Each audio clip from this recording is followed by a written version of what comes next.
O Senhor é o meu pastor e nada, nada, nada me faltará. Deitar-me faz em verdes pastos e leva-me pra junto das águas tranquilas.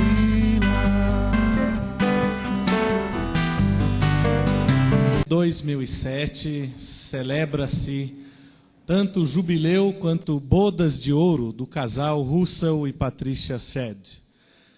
E nós queremos então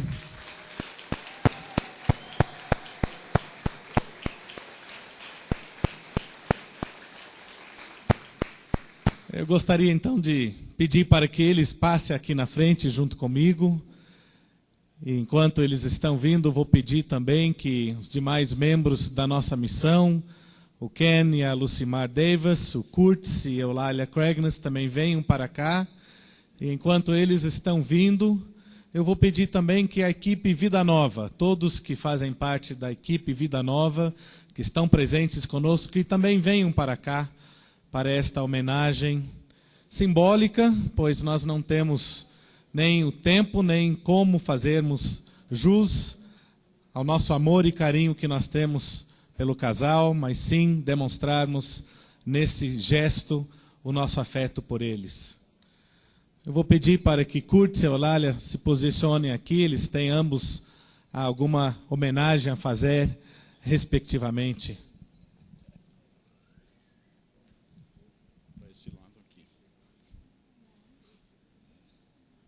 Russell e Pat, temos aqui uma placa, uma pequena demonstração do nosso afeto para vocês. Eu vou ler o texto que se encontra aqui nesta placa.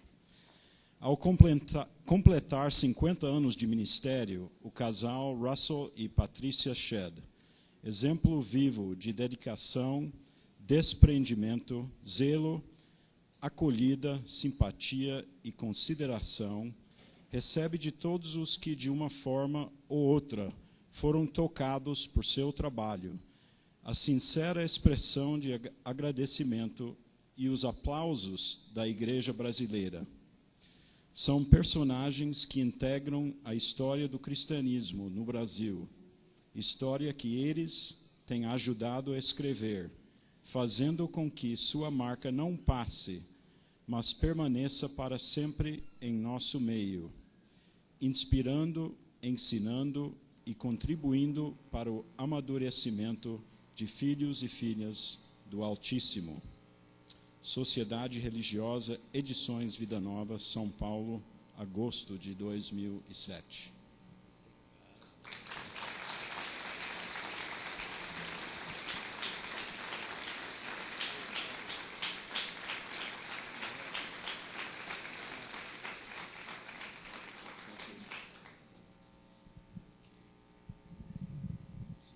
Patrícia, é sempre um prazer conviver com você.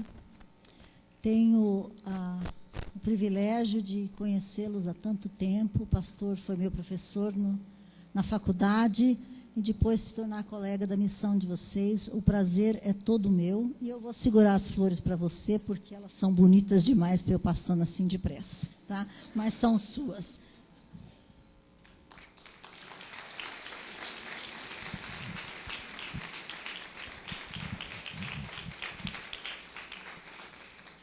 Nós ainda temos uma homenagem a ser feita também. Eu vou pedir para a sua atenção ser dirigida à tela ao lado, dentro de alguns instantes.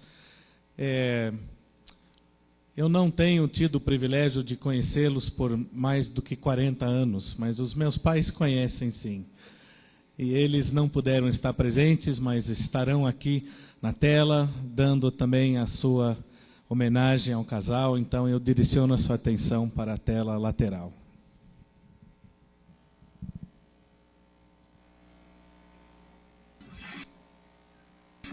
It's been a wonderful blessing to know and to work with Pat and Russ Shedd for many, many years. Russ's messages at Calvary International in São Paulo were a real challenge to me, as were the times when he led devotions at our field conferences. and Pat's prayers were always a blessing to me.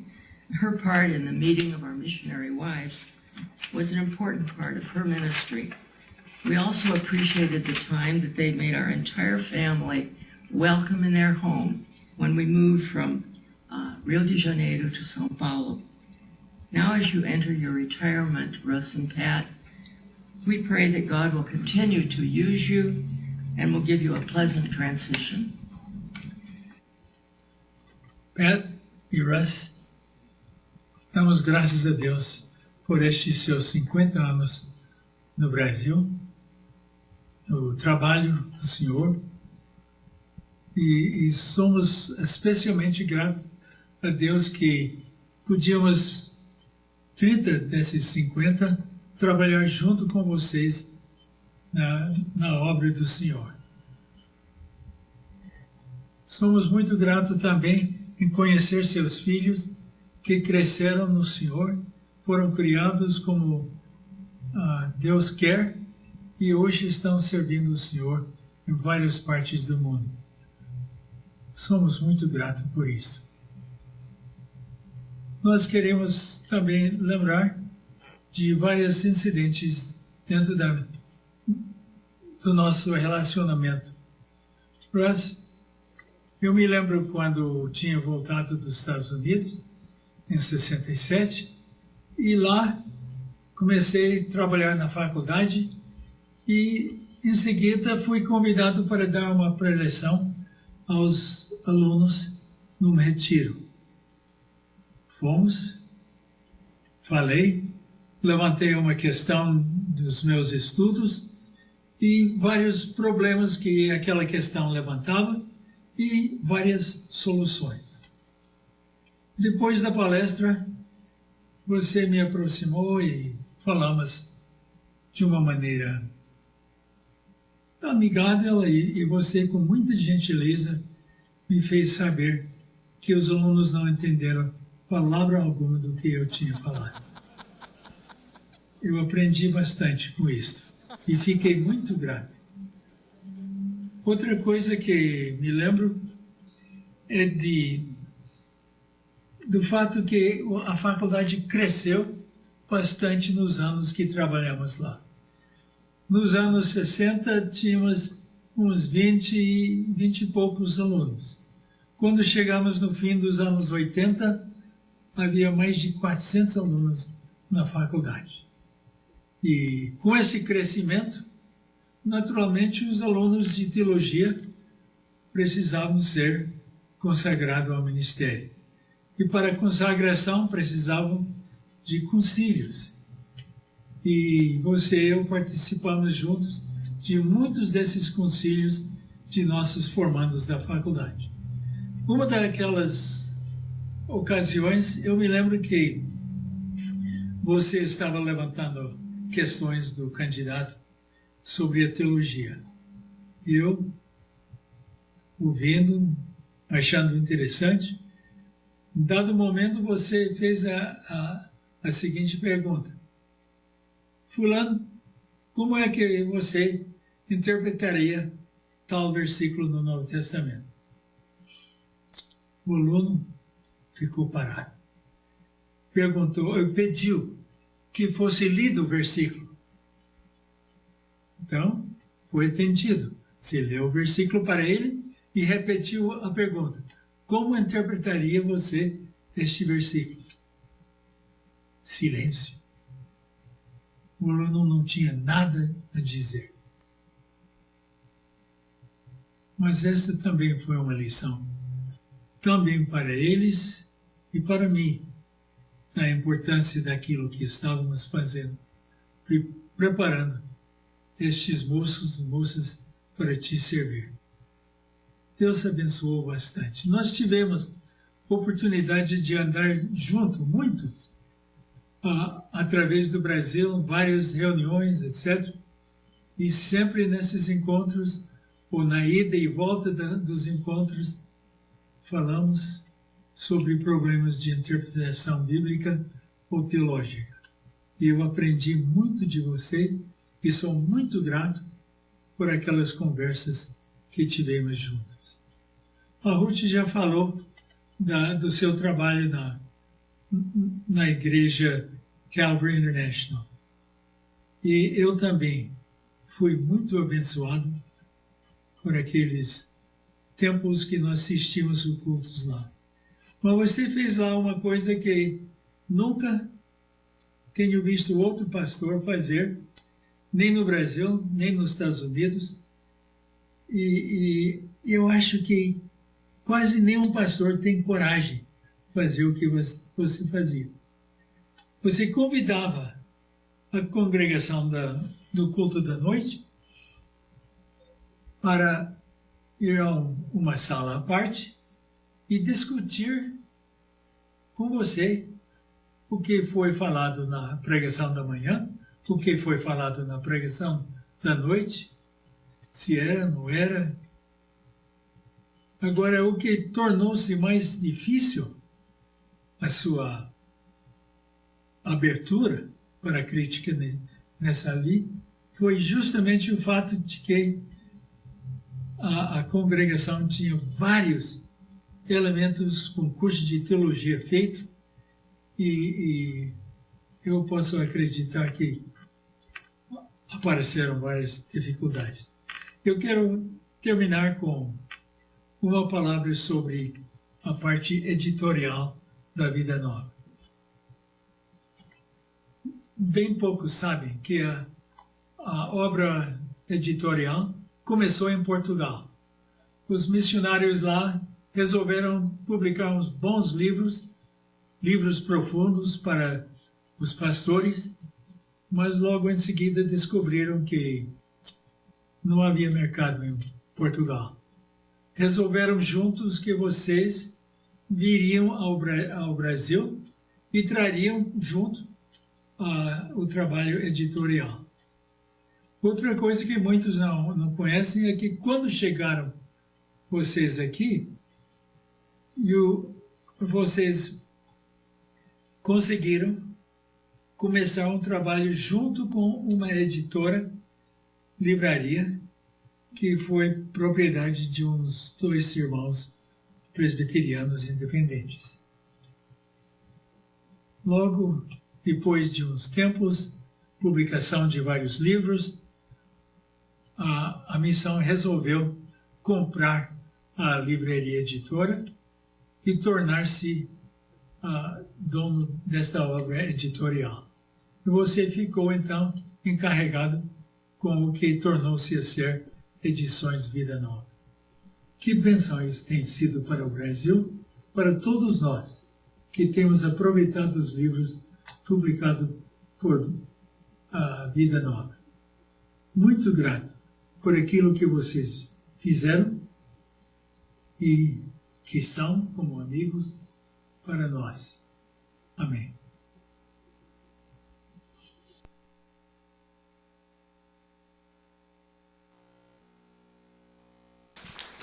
Cantar e depois nós vamos orar.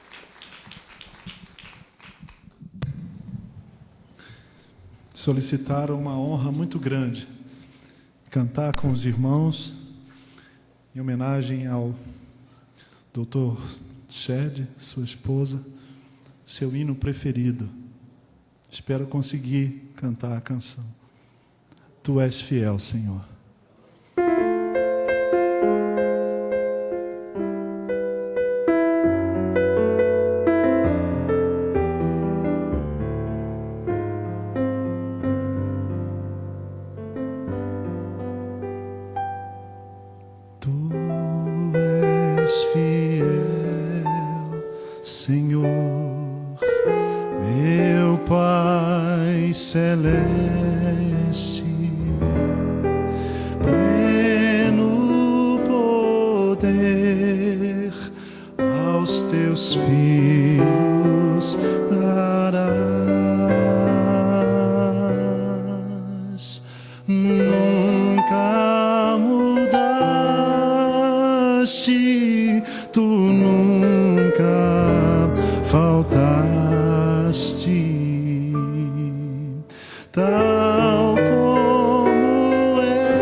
és fiel, Senhor, dia após dia, com bênção sem fim.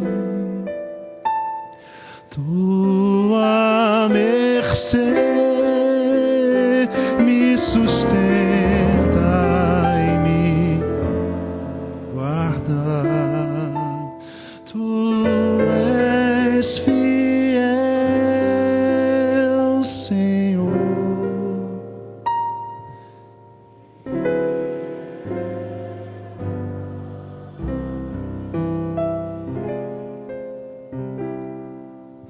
Flores e frutos, montanhas e mares, sol, lua, estrelas no céu a brilhar, tudo criaste na terra e nos ares, todo o universo vem, pois se louvar.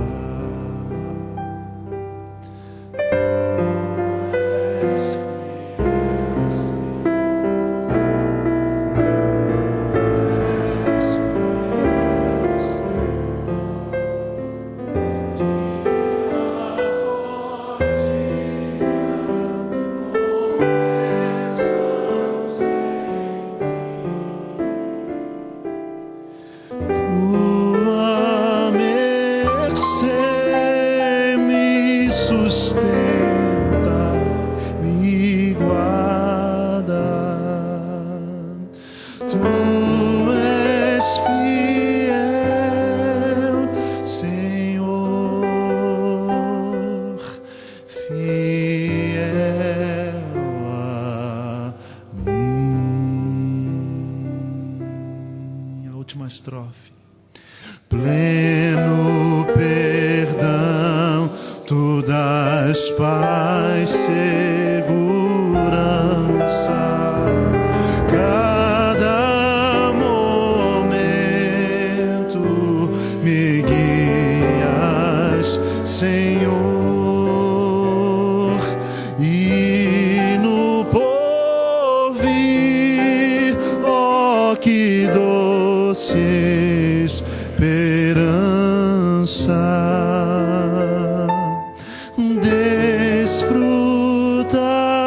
desfrutarei do teu rico favor. Tu és fiel, Senhor. Tu és fiel, Senhor, dia após dia, com bênção sem fim. Tua mercê me sustenta e me guarda. Tu és fiel, Senhor. Tu és fiel, Senhor. Tu és fiel, Senhor.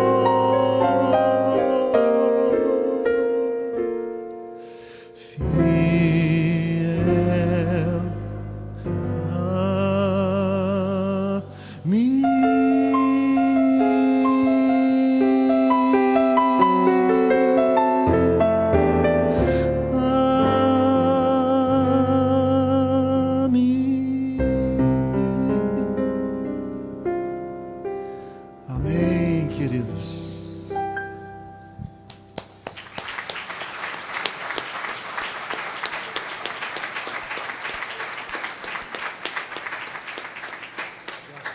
vou pedir novamente o casal se colocar aqui, nós vamos fazer uma oração por suas vidas, em gratidão a Deus.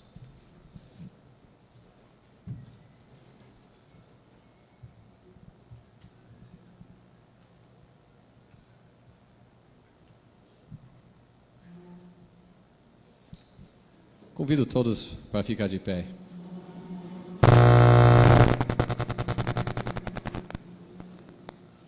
Senhor nosso Deus, nós estamos gratos por ter colocado no nosso meio esse casal.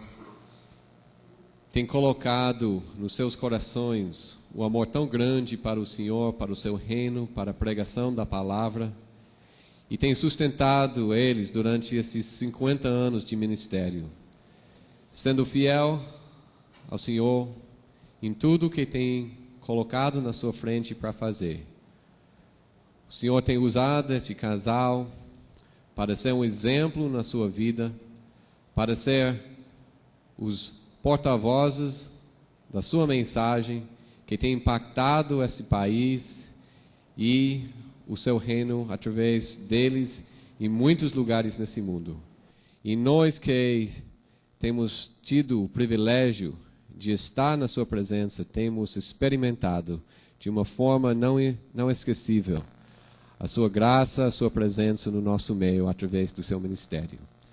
Estamos muito gratos ao Senhor por essa bênção no nosso meio e pedimos que o Senhor abençoe o resto do ministério que o Senhor tem para eles, mais do que essa primeira parte que eles têm completado até agora. Em nome de Jesus nós pedimos. Amém.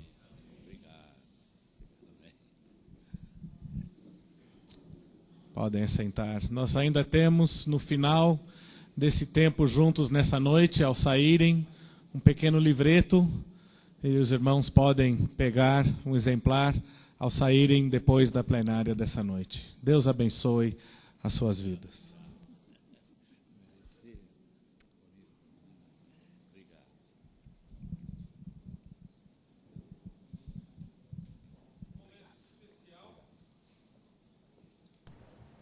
Nós agradecemos a Edições Vida Nova por esse momento, agradecemos Dr. Shed, Dona Patrícia, pelos seus 50 anos de ministério.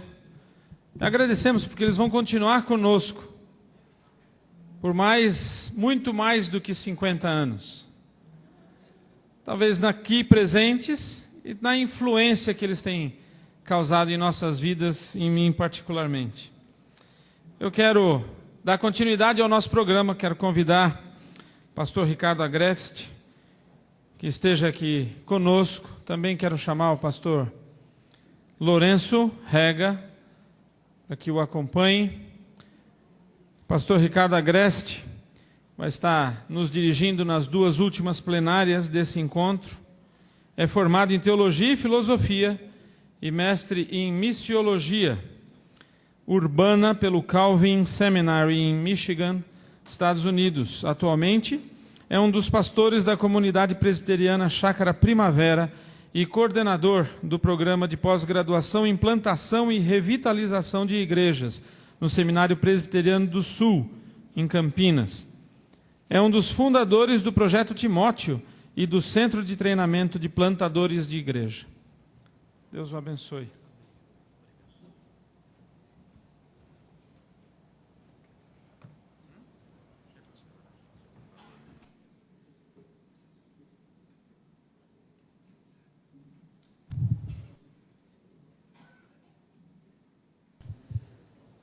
Ó Deus, nós queremos neste momento te agradecer pela vida do Ricardo, também pedir que nossos corações estejam agora abertos à tua palavra e que tu possas estar usando o Ricardo através de tudo aquilo que ele já pôde orar, conversando contigo. Que saiamos daqui, ó Pai, com os corações ardentes, dispostos a revisar nossa vida, revisar nossas atitudes, nossas decisões. Em nome de Jesus, amém. Amém. Deus te abençoe.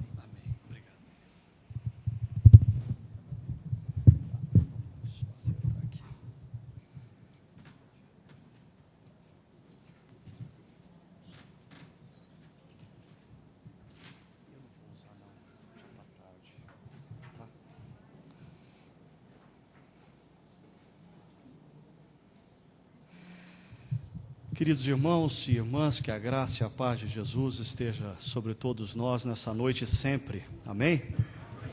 Amém, queridos? Eu sei que vocês estão sendo bombardeados por ideias já há 2 dias.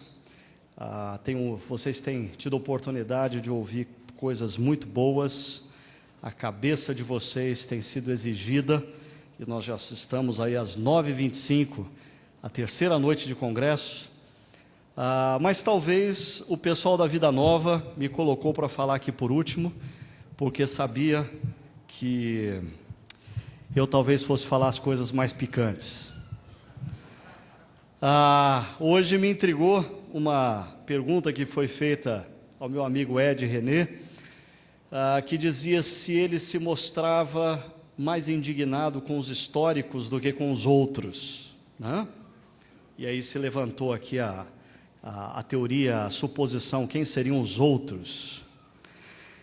E eu confesso que talvez, do que eu ouvi dos 2 últimos preletores, meus amigos, eu acho que talvez o mais desconectado com esse mundo evangélico que está sendo tratado nesses dias sou eu.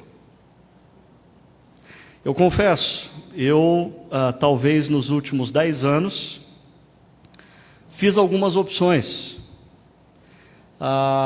e fui levado a olhar para o nosso cenário, que nós chamamos de cenário evangélico brasileiro, com muito ceticismo. E talvez eu vou trazer para vocês hoje à noite e amanhã pela manhã um pouquinho de crise.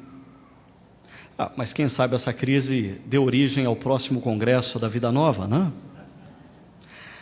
Eu não acho que a crise seja necessariamente ruim. Às vezes nós precisamos ouvir algumas perguntas que ninguém faz a nós mesmos, porque eu não tenho problema nenhum, ou não tenho só problemas com os históricos, nem com os outros. Eu acho que o meu problema atualmente está com o que nós chamamos de religiosidade. E talvez esse seja um inimigo muito mais próximo de nós aqui do que nós possamos imaginar. Ao refletirmos sobre o tema, as novas faces do cristianismo, creio que a primeira indagação que vem à minha mente é: tudo que temos tratado aqui como novas faces podem ser consideradas do cristianismo? Abrindo o diálogo com os meus amigos das ciências da religião, se o objeto da nossa reflexão é o cristianismo enquanto expressão religiosa na sociedade humana, a qual dinamicamente ganha novas cores e novas tendências ao longo dos séculos e no contato com outras culturas, então, nós podemos identificar, refletir e organizar sociologicamente as novas faces do cristianismo. Mas se o objeto do nosso estudo aqui é a fé e a espiritualidade cristã, elaborada teologicamente a partir das Escrituras, que tem como cerne inegociável um conceito chamado Evangelho de Deus, que foi anunciado por Cristo e pelos apóstolos, então nós teremos que fazer um corte mais abrupto aqui e concluir que algumas dessas novas faces do que nós chamamos do cristianismo nada tem a ver com o cristianismo. Por quê? Quando nós ouvimos o que é ensinado em alguns desses lugares chamados novas faces, quando nós observamos algumas dessas práticas das novas faces, nós seremos facilmente levados a concluir o que Paulo disse em Gálatas capítulo 1, verso 7. Existe um outro evangelho, que na verdade não é evangelho. Eu sei, fazer cortes abruptos assim não é politicamente correto na pós-modernidade. Nós somos convidados a sermos mais tolerantes na pós-modernidade. É que eu ainda tenho algumas raízes na modernidade. Por isso, eu creio que foi de fundamental importância o que o pastor Ed René fez nessa manhã, levantando a questão relacionada ao Evangelho de Deus. Apesar dele ter comido metade da minha palestra aqui, eu ter perdido a tarde toda fazendo outra. Mas é muito importante nós compreendermos o que é o Evangelho de Deus, para que então a gente venha definir quais são as fronteiras entre o que nós chamamos de novas faces do cristianismo e os outros evangelhos. Deixa eu dar um exemplo. Há cerca de 2 anos atrás, eu fui convidado por um amigo a ir numa conferência numa igreja em Seattle, uma igreja chamada Mars Hills Church, em Seattle, pastor Mark Driscoll. Eu confesso para vocês que eu, presbiteriano, brasileiro, quando eu cheguei lá e entrei num galpão reformado, bem escuro, as únicas luzes que existiam eram luzes vindas de velas nas laterais. Os músicos me soavam um tanto quanto estranhos. Eu olhava ao meu redor e eu dizia: o que eu vim fazer aqui? De todo lado, eu só via aquela moçada alternativa, tatuada, com piercing em tudo quanto é lugar, uns cabeludos, outros carecas, e eu no meio. O meu coração foi levado a questionar: será que eu estou no lugar certo? Mas eu passei 3, 4 dias com aqueles irmãos daquela igreja. O preletor principal daquela conferência era John Piper.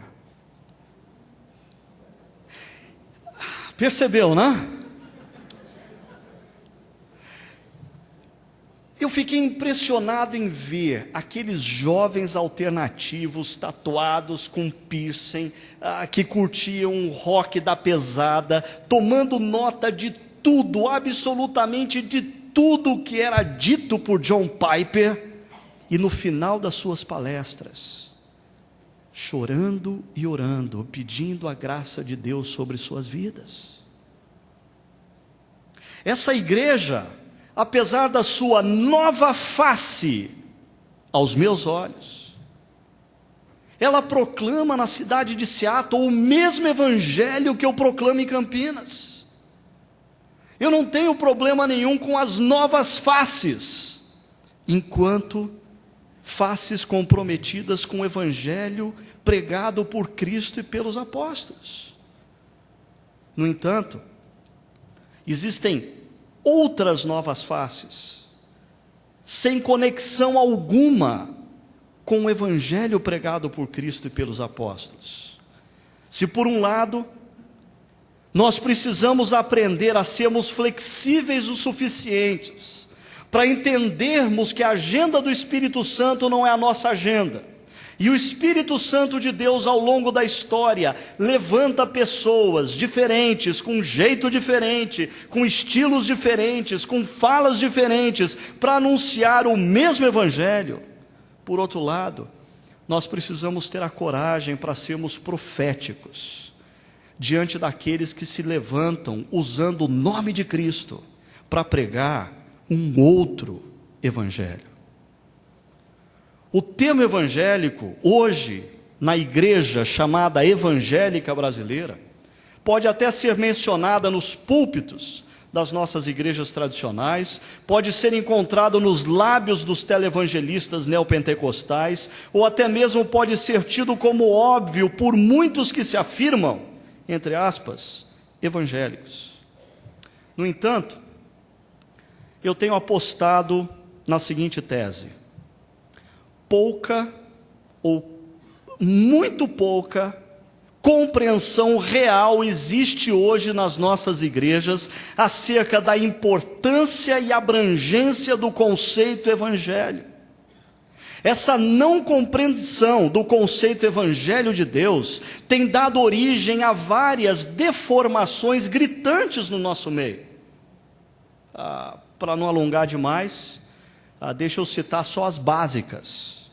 Por um lado, prolifera-se em muitas das nossas igrejas evangélicas um cristianismo cheio de regras de conduta, normas de procedimento e avaliações de desempenho, as quais nada têm a ver com o evangelho pregado por Cristo. É mais ou menos assim. A gente convida o sujeito para a salvação pela graça. O sujeito feliz da vida vem na frente da igreja chorando e recebe a salvação pela graça. Em seguida o pastor cochicha no ouvido dele: você podia comparecer à sala ali ao lado, o pessoal vai explicar direitinho para você como que funciona agora. E quando o sujeito entra naquela salinha, ele descobre que a salvação oferecida foi pela graça, mas para ele desenvolver esse negócio, a coisa vai sair caro. É mais ou menos aquelas propagandas de curso de inglês que você recebe, dizendo assim: olha, nós estamos oferecendo um curso gratuito para você.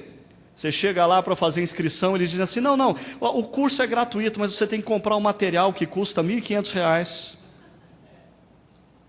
O sujeito tem que fazer classe de novos membros, o sujeito tem que ler livro, o sujeito tem que ouvir música gospel, o sujeito tem que frequentar a igreja todo domingo, o sujeito não pode perder a aula de escola dominical, o sujeito tem que entrar em grupo de discipulado, o sujeito tem que descobrir o dom espiritual dele, o sujeito tem que fazer cursinho para dom, o sujeito tem que se engajar em ministério na igreja. Onde está a graça desse negócio? Nessas igrejas, o exercício da fé cristã nada mais é do que uma forma através da qual nós tentamos, como disse o Ed, conquistar a admiração de Deus e o direito de sermos abençoados por Ele. Quantos aqui já não acharam ou foram levados a pensar que estavam numa condição melhor para orar e pedir alguma coisa para Deus, porque nas últimas semanas você não tinha falhado um dia sequer na sua leitura bíblica diária e no seu tempo de oração? Quantos aqui, no momento de petição a Deus, não se sentiram desguarnecidos porque nas últimas semanas havia falhado na leitura bíblica diária ou no tempo de oração? O que é isso? Essa mentalidade religiosa, como Ed René citou, tribal, ou eu costumo explicar como uma espécie de mentalidade de balança comercial com Deus. A nossa balança comercial está em dívida com Deus, então nós começamos a colocar uma série de atividades, uma série de regras, uma série de comportamentos, tentando reverter a balança comercial, para que então a gente chegue diante de Deus e diga: Deus, vai fazendo aí, porque eu sou teu filho, e olha, eu tenho feito a minha parte, agora o Senhor faz a tua. Interessante que, se no meio histórico essa performance está mais associada à moral, à conduta moral, e algumas práticas como leitura da palavra, oração, frequentar a igreja. Olha, entendam bem, eu não estou falando que é errado nada disso. O que eu estou colocando para vocês é que tudo isso tem gradativamente se transformado num pacote para a gente se sentir em paz com Deus. Quando o evangelho genuíno de Cristo diz que a paz com Deus já foi instalada e ponto final. Agora, na versão neopentecostal dos outros, essa performance não se vincula à conduta moral, porque existe pouca preocupação com isso. Essa performance se vincula às contribuições financeiras e participação nas correntes e nos rituais. Com isso eu queria mostrar o seguinte: eu percebi de ontem para hoje que em alguns momentos nós caímos nessa polarização entre históricos ou tradicionais e neopentecostais. E talvez essa polarização ela seja falsa. É só uma suposição. Porque talvez históricos, tradicionais e neopentecostais apresentam versões distintas e desconectadas do que nós conhecemos como Evangelho de Deus. Por outro lado, na versão histórica tradicional e na versão neopentecostal, nós também temos, veja só, um crescente número de evangelhos vivendo um suposto evangelho, baseado em um discurso no qual encontramos uma insistente, estranha e eu diria até irritante conjugação da graça. Para essa turma, a graça é sinônimo de completa ausência de princípios e normas. Para essa turma, eles não conseguem entender que os próprios princípios de Deus, expostos na lei, é expressão da graça de Deus para com as nossas vidas. Para eles, que nunca talvez tenham lido com atenção o livro de Deuteronômio, eles nunca observaram Deus repetindo constantemente no livro de Deuteronômio: esses princípios que hoje te dou para que tudo te vá bem. Os princípios norteadores de Deus para a vida, eles fazem parte da graça de Deus. Mas para essa turma, a graça é sinônimo de ausência completa de princípios e normas. Não existe qualquer manifestação de arrependimento, de mudança de mente, de transformação de caráter ou de postura que possa identificá-los como homens e mulheres impactados pela notícia: o reino de Deus é chegado.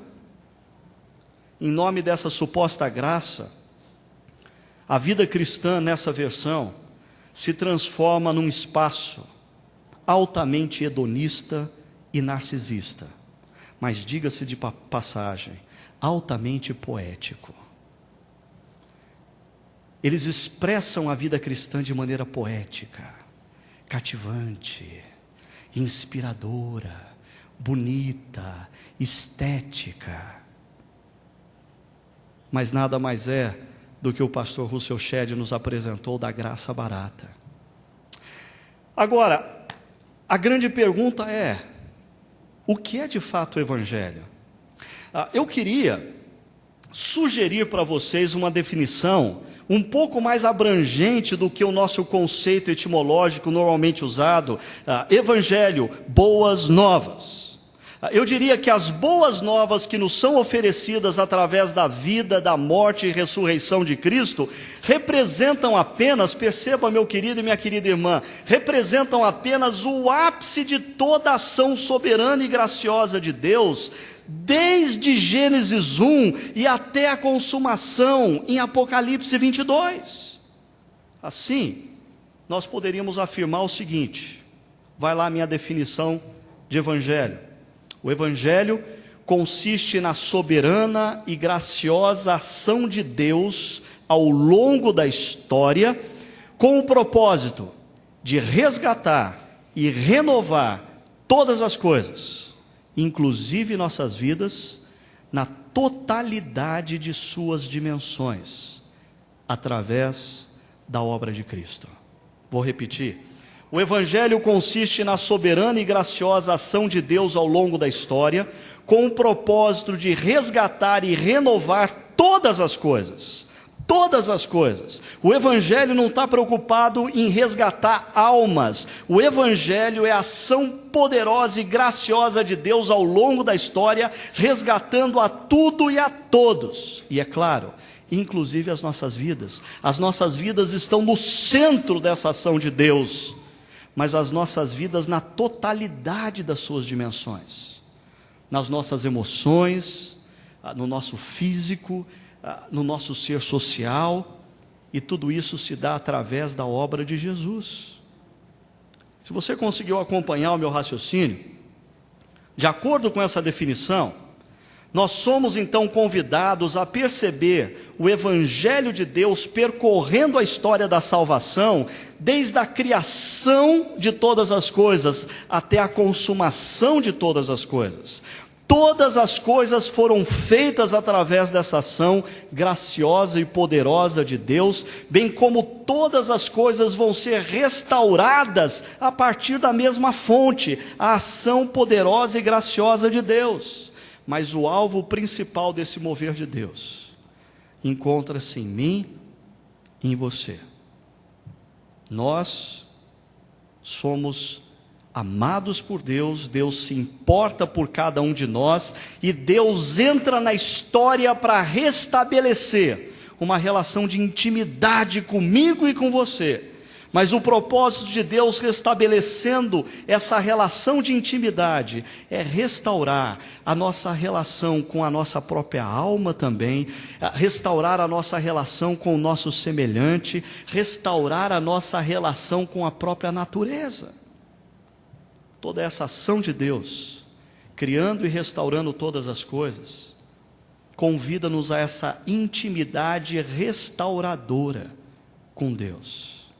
Assim, Jesus entra na história, afirmando ser o Filho de Deus, morre numa cruz, paga o preço por nós devido, ressuscita no terceiro dia, e agora nos garante, através do que Ele fez,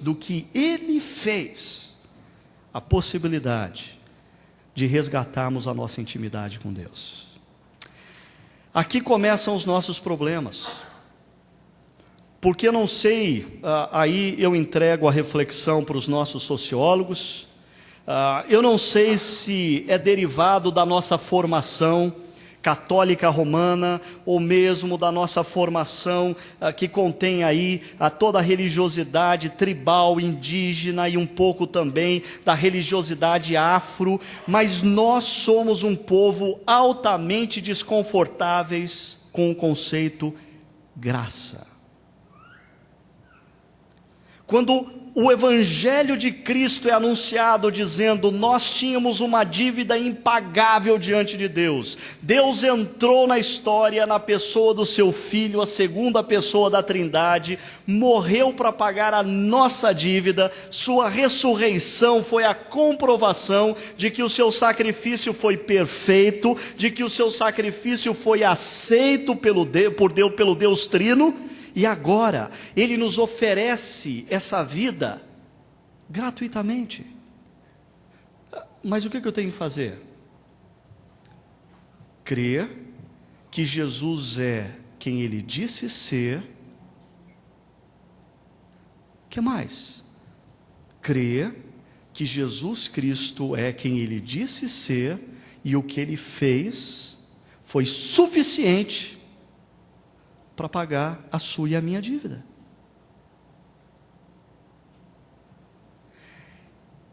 Esse negócio parece pouco demais para a gente.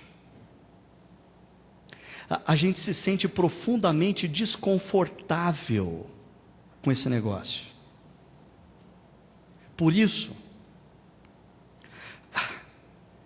nós aceitamos o Evangelho, compreendemos o Evangelho aqui, aceitamos o Evangelho aqui, numa noite, dormimos, na manhã seguinte nós acordamos com uma outra configuração original, como se tudo dependesse de nós. Aí nós somos relembrados de que tudo depende de Deus, e aí nós reorganizamos a nossa mente em função do Evangelho, reorganizamos as nossas emoções em função do Evangelho, vamos para a cama e dormimos. Quando a gente acorda na manhã seguinte, a gente abre os olhos na configuração original. Tudo depende de nós. Por isso, aqui eu tenho que reconhecer que eu devo grandemente ao reverendo Tim Keller, pastor da Redeemer Presbyterian Church em Manhattan, Nova York, essa compreensão mais abrangente do conceito evangelho na construção da história da salvação e da minha própria caminhada pessoal como cristão. Alguns anos atrás, Tim Keller estava falando numa conferência chamada Resurgence, e ele fez a seguinte declaração. Não tente anotar, que é longa, só preste atenção, depois eu arrumo um jeito de você ter essa declaração dele. Ele diz assim: o Evangelho não é apenas o ABC, mas o A a Z da vida cristã. Ele continua: o Evangelho não é apenas um caminho para escapar da condenação pelo pecado, mas a dinâmica fundamental para a vida cristã como um todo. Agora vem a tacada, veja só.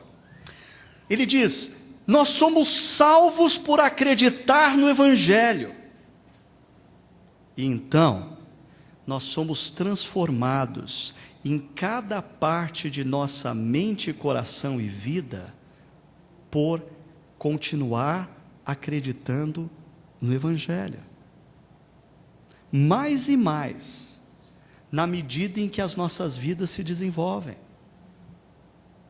Em outras palavras, Tim Keller está dizendo que nós somos salvos pelo Evangelho, mas nós somos transformados não porque nós temos determinação suficiente, não porque nós escolhemos a metodologia correta de transformação, não porque nós resolvemos com grande perseverança mudar, mas nós somos transformados na medida em que nós continuamos acreditando no Evangelho. E aqui está o meu ponto. Eu tenho grandes suspeitas de que esse Evangelho de Deus em toda a sua plenitude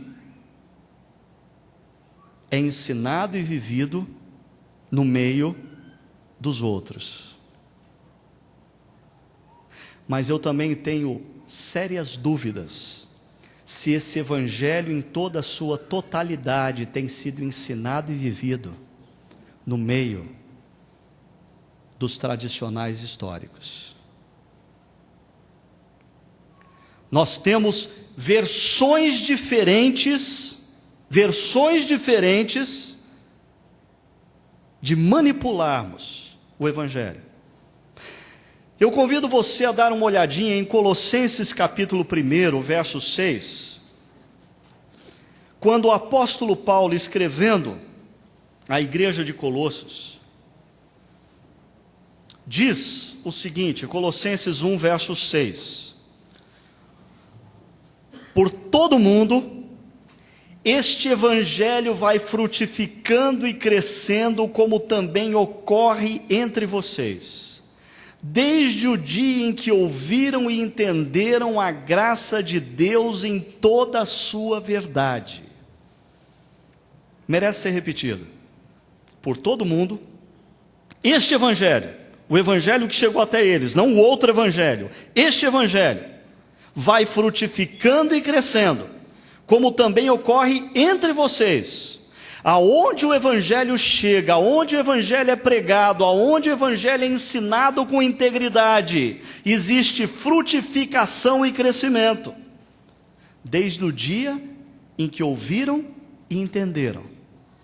Para que o Evangelho venha a frutificar e crescer numa vida, numa família, numa igreja, numa cidade, é necessário que aquelas pessoas escutem o Evangelho sendo ensinado e pregado com integridade, e entendam o Evangelho dentro dos seus valores culturais.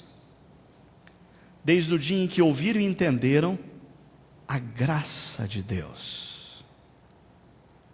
A graça de Deus em toda a sua verdade. Não parte da graça de Deus. A graça de Deus em toda a sua verdade. Deixa eu falar um pouquinho mais sobre esse verso. Primeira coisa que eu queria destacar com vocês desse verso. Nós lemos aqui, e na primeira frase nós encontramos dois verbos, frutificando e crescendo, que expressam a ideia do processo dinâmico do Evangelho. O sujeito do verbo é o Evangelho.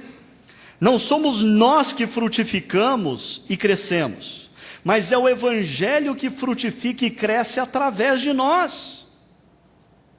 Ele, Evangelho, por si só, por todas as partes do mundo, frutifica e cresce.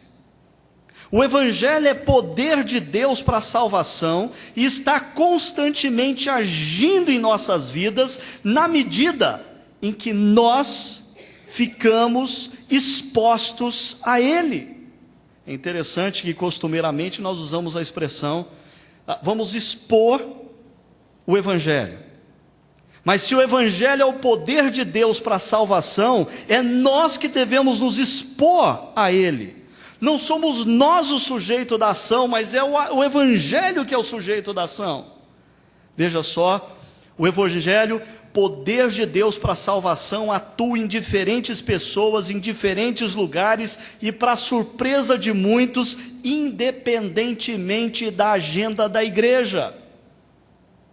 Exemplo, no livro de Atos dos Apóstolos, os discípulos são constantemente surpreendidos com a ação do Evangelho, que não respeita a agenda deles. A igreja de Jerusalém tem uma agenda, mas o Espírito Santo de Deus sopra o Evangelho sobre outras pessoas que não faziam parte da agenda da igreja. Em Atos 8, quando Filipe vai até o caminho que descia de Jerusalém a Gaza, ele se depara com um oficial etíope, lendo o profeta Isaías, e pronto para se render ao amor de Deus oferecido em Jesus. Por quê? Porque o Evangelho já estava atuando nesse homem antes de Filipe chegar ali. E Pedro, exemplo clássico, resiste mais do que um palmeirense para falar do Evangelho para um corintiano. E quando ele chega na casa de Cornélio, o que ele encontra ali? Para surpresa dele, o Evangelho já atuava na vida de Cornélio, muito antes dele, Pedro, chegar. O que isso pode nos ensinar como igreja? Eu creio que nós precisamos compreender que não é a igreja, principalmente quando nós nos referimos à igreja como a nossa denominação ou a nossa igreja local, não é a igreja que possui o Evangelho, mas é o Evangelho que deveria possuir a igreja. Por quê? Eu tenho me assustado, queridos, como no nosso meio evangélico, muitas das nossas igrejas têm se tornado tão grandes e tão caras, que elas não têm mais o direito de mudar de rumo se o Espírito Santo soprar para o outro lado, porque tem muito dinheiro investido no prédio, no terreno, no projeto, no planejamento estratégico dos próximos 5, 10 anos. O que mais me assusta é que o nome, a marca e a grife de muitas dessas igrejas são mais conhecidas hoje do que o próprio Evangelho de Cristo. O Evangelho de Cristo se tornou um dos produtos oferecidos por essas igrejas. E eu não estou falando agora dos outros. Ainda, no texto de Colossenses, enquanto o termo frutificando nos aponta para a ideia dos sinais visíveis do Evangelho, que o Evangelho gera em nossas vidas, famílias ou cidades, o termo crescendo nos fala da expansão e do poder multiplicador do mesmo. Então, nós poderíamos dizer o seguinte, que um sinal visível do impacto que o Evangelho gera numa vida, numa família, numa cidade, numa cultura, é a frutificação e a multiplicação. No entanto, tanto a frutificação como a multiplicação pertencem a uma mesma fonte, o Evangelho. Agora, o que acontece no nosso meio hoje? Eu às vezes converso e convivo com os nossos irmãos históricos, tradicionais, e eles têm um profundo orgulho, porque eles não estão seduzidos pelos números. O negócio deles é a transformação, enquanto os outros possuem a multiplicação, mas nós alegamos que eles não têm a transformação. Como explicar se o Evangelho de Cristo genuíno gera transformação e multiplicação? Um grupo tem a transformação, mas não tem a multiplicação. O outro tem a multiplicação sem a transformação.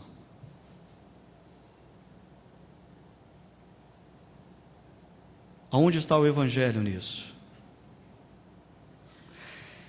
Escrevendo aos cristãos da região da Galácia, em Gálatas capítulo 1, versos 6 e 7, olha só o que Paulo diz.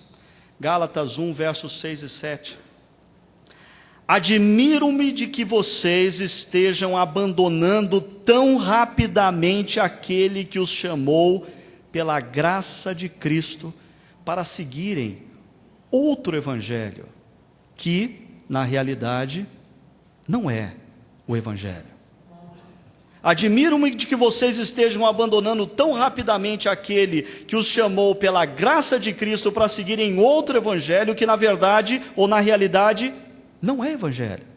E ainda, roda um pouquinho para frente a sua Bíblia, Gálatas capítulo 2, verso 14 diz: quando vi que não estavam andando de acordo com a verdade do evangelho, declarei a Pedro diante de todos.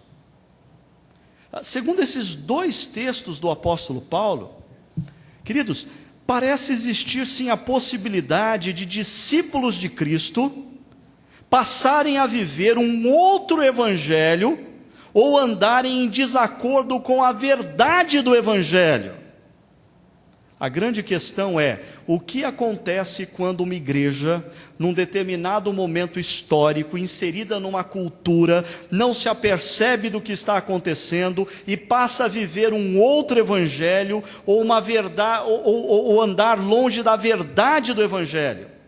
Simplesmente ela perde contato com a fonte de toda transformação e multiplicação. Aí ela tem que criar metodologias para transformar e metodologias para crescer. O problema é que essas metodologias para transformar, que não são decorrentes da ação poderosa do Evangelho numa vida, são simplesmente formatações que adoecem as pessoas. E essas metodologias, para fazer a igreja crescer, sem estar conectada ao anúncio fiel e íntegro do Evangelho, nada mais faz do que acrescer o número de consumidores da igreja, nunca o número de discípulos de Cristo numa cidade e numa nação.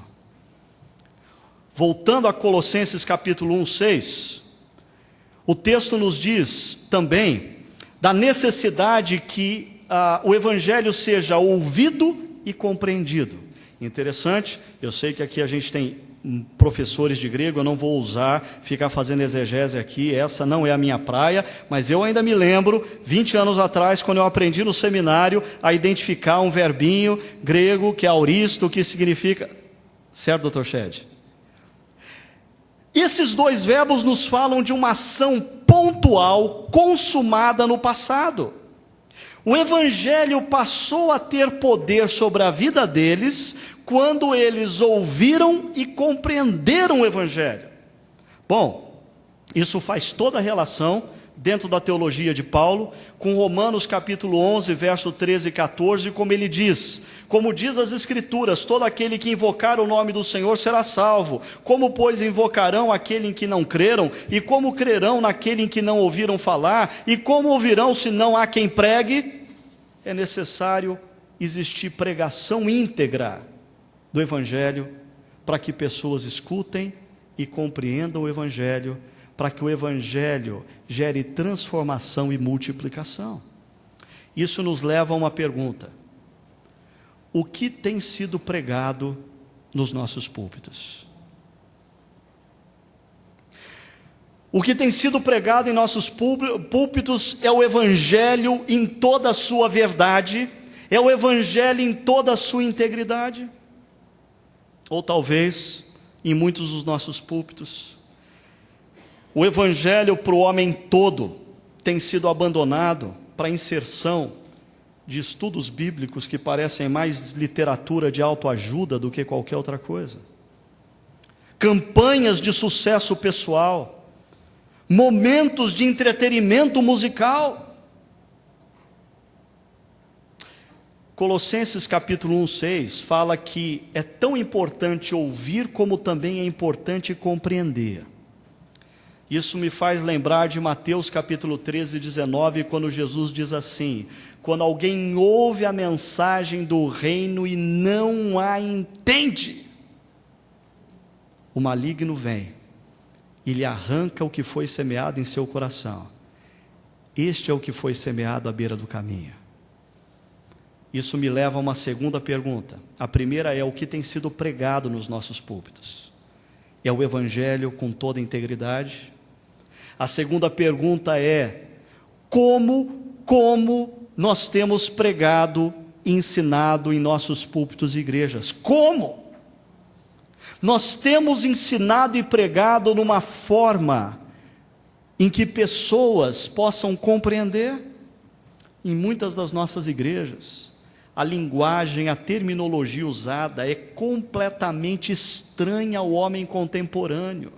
Os assuntos levantados e abordados não dizem respeito à agenda do homem inserido na sociedade brasileira, com os seus dilemas, com os seus problemas de corrupção, com a sua falta de infraestrutura no país. Eu queria dizer que enquanto a pergunta, o que nós temos pregado, nos conduz a nos dedicarmos com maior seriedade à exegese bíblica, para que nós sejamos íntegros na nossa relação com a palavra, a pergunta, como nós temos pregado, nos desafia a sermos não apenas exegetas bíblicos, mas exegetas da cultura.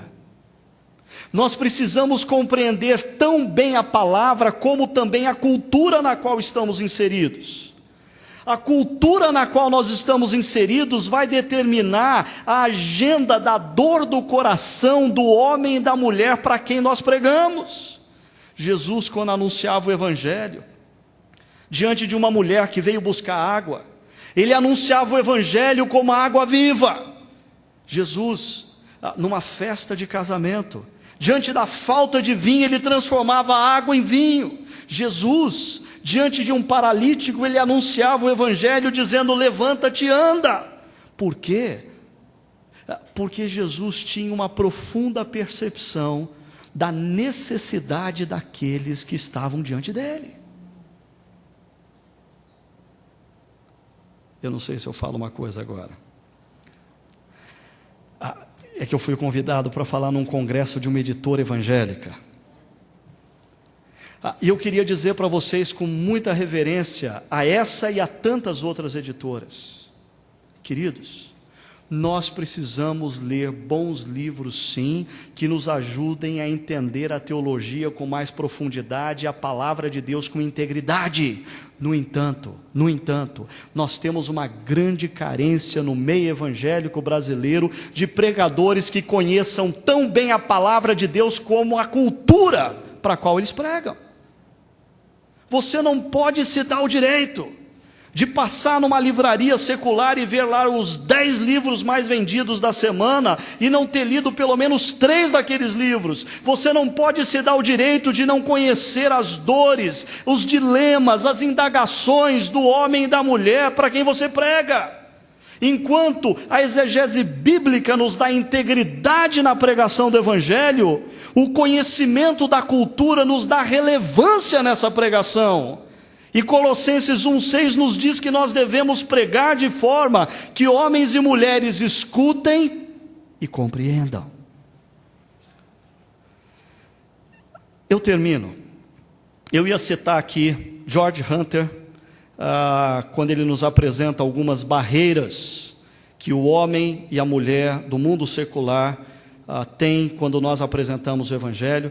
Mas eu já aproveito e digo para você, compra o meu livro lá na SOCEP, que tem essa parte, aí você lê com calma, tá bom? Eu termino dizendo, Colossenses 1,6 nos diz que o Evangelho precisa ser ouvido e compreendido, o Evangelho da graça, em toda a sua verdade, em toda a sua verdade. Como eu disse no início, nós nos sentimos muito pouco confortáveis com esse conceito graça. Tertuliano afirmou que assim como Cristo foi crucificado entre dois ladrões, assim também a doutrina da justificação, altamente relacionada à graça e ao Evangelho, é sempre crucificada entre dois opositores. O que Tertuliano estava querendo dizer é que existem dois modelos de pensamento equivocados que constantemente rodeiam os cristãos impactados pelo Evangelho da graça. Esses tipos de pensamento são altamente poderosos, pois estão grandemente conectados à nossa tendência natural da mente e do coração. Do que eu estou falando? Eu só vou apresentar para vocês esses dois elementos, e amanhã pela manhã eu vou conversar mais com vocês sobre eles. Por um lado, nós temos o ladrão da religiosidade, e está aqui um problema. Por outro lado, nós temos o ladrão da licenciosidade. Sempre que a graça de Deus é anunciada em toda a verdade, dois ladrões ficam sempre à espreita. De um lado, o ladrão da religiosidade, do outro da licenciosidade. O ladrão da religiosidade age nas bases do moralismo e do legalismo religioso. Pessoas envolvidas por esse ladrão não se dão conta que vivem um projeto de autossalvação, apesar de se definirem como evangélicas. Através do esforço e da determinação pessoal, elas estão sempre tentando serem suficientemente boas para com Deus, mesmo que inconscientemente elas acreditam serem as principais responsáveis pela construção da estrada que as liga até Deus, e que Deus lá na frente as aceitará por causa do seu esforço e determinação.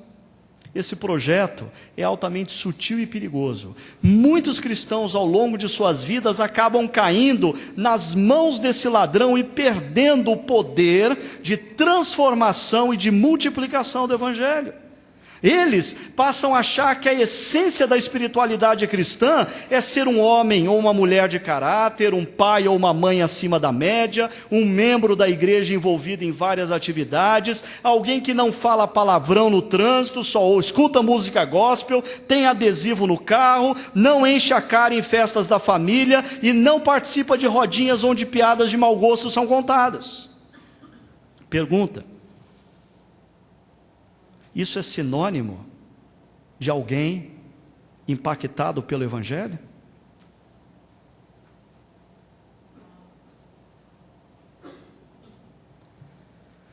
Mais uma vez, eu não estou dizendo que não fazer essas coisas não é interessante. Eu só estou falando que muitas vezes, quando nós vivemos esse projeto, nós entramos no nosso quarto, dobramos o nosso joelho e dentro de nós existe um sentimento mais ou menos assim: agora vai, porque eu estou com tudo diante de Deus, minha moral com Deus está lá em cima.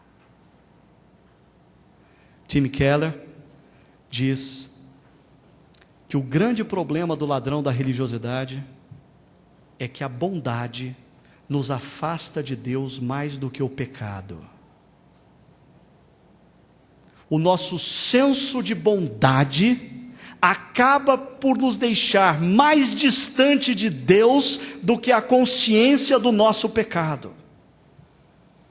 O problema é que esta forma de pensar e esse estilo de agir levam as pessoas para um lugar bem distante daquele que é o cerne da espiritualidade cristã, o Evangelho de Deus. Por quê? Porque impede, primeiramente, a compreensão da sua completa impossibilidade de corresponder às demandas de um Deus totalmente justo e perfeito. Agora eu fui bem presbiteriano, né?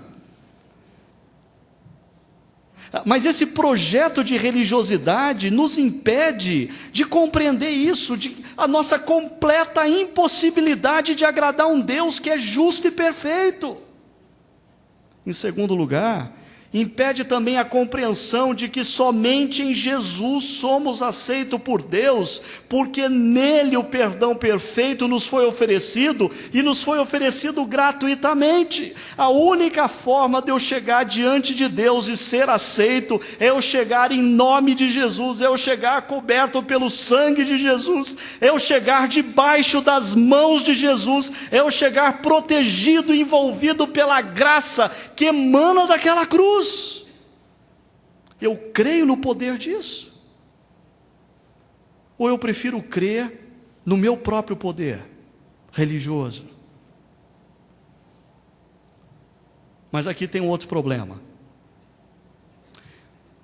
Algumas pessoas, quando escutam eu falando sobre isso, dizem: é isso, era isso que estava me faltando, é isso, eu tenho que viver pela graça, eu tenho que ser livre, eu estou obstinado pela perfeição, e só Jesus é perfeito, e eu me rendo ao amor de Jesus, ao Evangelho de Deus, e eu vou viver agora debaixo do poder e da graça de Deus.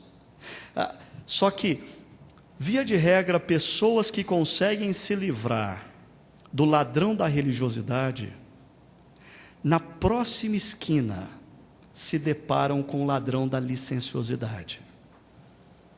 O ladrão da licenciosidade, diferentemente do ladrão anterior, que age nas bases do moralismo e do legalismo religioso, esse ladrão age em conexão com um pensamento humanista e liberal. Pessoas envolvidas por esse ladrão passam gradativamente a construir uma suposta relação com Deus a partir de si mesmas. Os princípios da palavra são substituídos pelos que lhes parece mais sensato, os valores da vida são construídos a partir do comportamento comum da sociedade, e qualquer demanda por transformação ou multiplicação são relevadas em nome do grande amor que Deus tem por nós.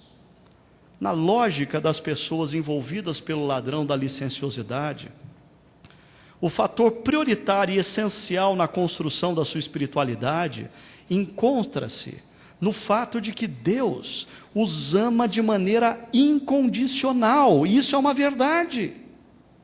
No entanto,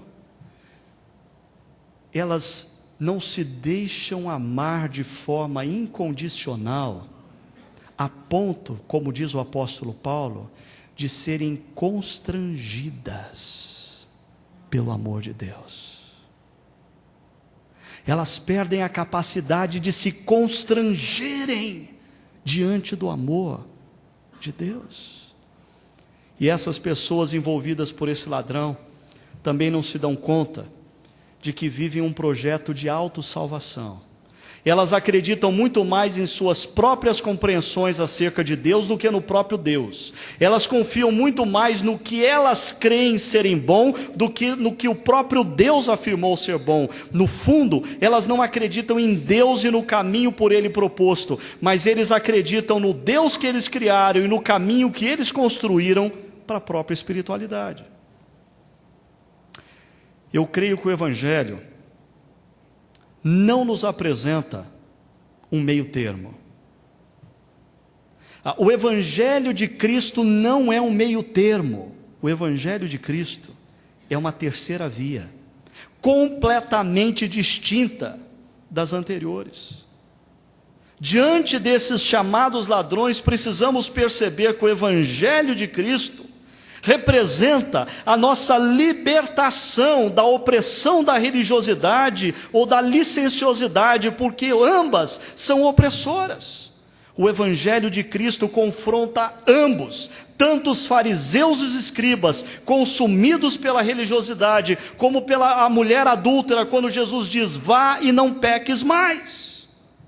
Enquanto o ladrão da religiosidade exalta a verdade em detrimento da graça, o ladrão da licenciosidade exalta a graça em detrimento da verdade. Mas o Evangelho de Cristo é o Evangelho daquele que viveu a plenitude da graça e da verdade. Termino. Amanhã falo um pouco mais sobre isso, mas concluo dizendo: eu creio que a minha proposta para vocês é que a reflexão acerca das novas faces do cristianismo precisa partir não da análise das novas faces em si, mas, como o próprio Ed René já colocou hoje pela manhã, da compreensão do que é o Evangelho.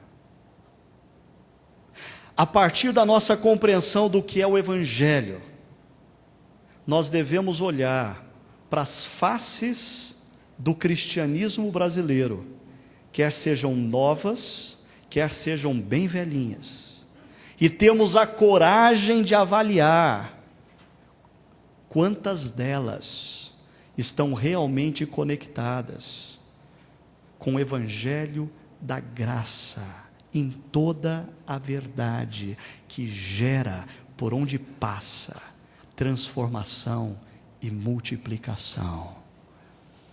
Que o Evangelho de Cristo, o Evangelho da graça em toda a verdade, comece nesta noite a frutificar e a multiplicar nas nossas vidas, na nossa igreja e no nosso Brasil. Amém?